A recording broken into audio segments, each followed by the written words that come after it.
The American military is being pulled into the center of a political storm unlike anything we've seen in decades. On one side, Donald Trump is ordering National Guard troops into American cities, even framing them as training grounds for war.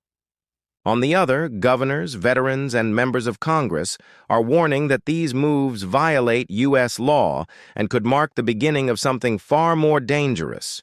Maryland Governor Wes Moore, a veteran himself, spoke out bluntly. He said service members take an oath to follow the Constitution and only lawful orders. He warned that what Trump is demanding may not meet that standard.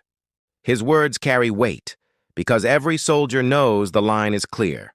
Follow lawful commands, reject unlawful ones. The question now is whether the president is erasing that line. The latest flashpoint came in Memphis. Trump allies like Stephen Miller and Defense Secretary Pete Hegseth promised local police unlimited support and pledged to unleash federal agents, National Guard troops, and every tool of government. Miller told officers they could do whatever they need to do, blurring the rules of engagement that normally separate policing from military combat.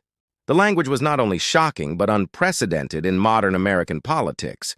Congressman Jake Auchincloss of Massachusetts, a Marine veteran, put it plainly, law and order is important, but the use of the U.S. military for domestic law enforcement breaks a 500-year tradition.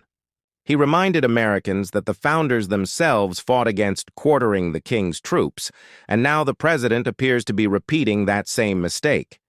He warned that the commander-in-chief seems to treat American cities as enemies while showing deference to Russia abroad. Illinois Governor JB Pritzker added his own warning.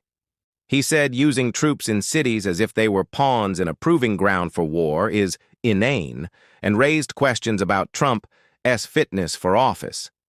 He even said the 25th Amendment should be considered. Moore agreed that Trump's behavior shows a childish fascination with the military, like a game of battleship, without respect for the real sacrifices of citizen soldiers. The concern isn't abstract. National Guard troops are set to arrive in Memphis within weeks. Local police chiefs are already preparing for joint operations. But military law is clear. The Posse Comitatus Act forbids the president from using the armed forces for routine domestic policing unless Congress authorizes it or governors request it. What Trump is doing pushes the limits of that law and perhaps crosses it outright. The shutdown crisis only deepens the chaos. Trump is steering the government into a wall while insisting it's someone else's fault. Moore reminded viewers that Trump himself once said any shutdown is a failure of presidential leadership. Yet now he embraces it, firing federal workers, slashing grants, and driving up energy prices in states like Maryland. He isn't just tolerating a shutdown, he's using it as a weapon. What's at stake is enormous. First, the military itself risks being politicized. Soldiers swear loyalty to the Constitution, not a single leader. If unlawful orders are given, they must refuse, but that pits them directly against the president. Second, cities risk becoming militarized zones where everyday law enforcement blurs with combat training. That creates legal, constitutional, and human dangers. Third, the shutdown piles pressure on families, workers, and veterans, while billionaires and political donors remain untouched. Internationally, allies are watching closely. A president who dismisses the law at home and openly praises autocrats abroad changes America's credibility. If troops patrol U.S. streets while Russia pushes NATO boundaries, the world sees a commander-in-chief whose priorities are inverted. The risks extend beyond borders. Confidence in U.S. democracy itself is shaken. All eyes are now on the next 2 weeks. Will the National Guard really be deployed in American cities as Trump promised? Will Congress move to limit his authority under Posse Comitatus? Will governors push back or comply under federal pressure? And will the shutdown drag on as part of this same confrontation?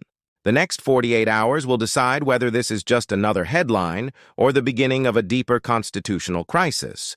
For military members, governors, and families across the country, the stakes are nothing less than whether the rule of law holds. This story is breaking fast, and the consequences could reshape not only domestic politics, but America's role in the world. Stay with us, because this is where power, law, and democracy collide in real time. If you found this analysis valuable, make sure to like this video, subscribe to the channel, and leave a comment below on what you think about the use of military force in U.S. cities. Stay tuned for our next update because the story isn't slowing down.